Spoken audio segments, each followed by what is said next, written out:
श्री बाबांच्या चरण पादुका ज्या आहेत, मूळ चरण पादुका या आपल्या मंदिरात 26 आणि 27 एप्रिलला भक्तांच्या दर्शनासाठी येत आहे. तर माझी विनंती आहे सगळ्या भक्तांना की त्यांनी जास्तीत जास्त प्रमाणात बाबांच्या चरण पादुकाचे दर्शन घ्यावे आणि त्यांचा आशीर्वाद घ्यावा, ही विनंती. निमंत्रण सगळ्यांना गेलेलं आहे. आता बाबा कोणाकोणाला बोलवतात आणि बाबांचे आशीर्वाद घ्यायला कोण कोण येतं हे सगळं ज्या त्या भक्तांवरती अवलंबून आहे.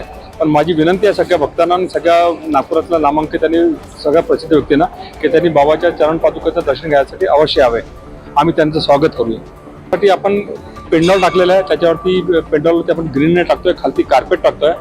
मेडिकलची टीम आपल्या इथे नागपूर मेडिकल कॉलेजकडनं एक टीम इथे 2 दिवस पूर्ण सतत राहणार आहे. आपण थंड पाण्याची व्यवस्था केली आहे, कूलरची व्यवस्था केलेली आहे. त्याच्यानंतर काही पाणी मारणारे जे कूलर असतात ते सुद्धा आपण ठेवलेले आहेत. पंखे आहेत, संपूर्ण व्यवस्था आपण केलेली आहे. प्रसादाची व्यवस्था केली आणि भक्तांना चहा देण्याची सुद्धा आपण व्यवस्था करण्याचा प्रयत्न करतो आहे.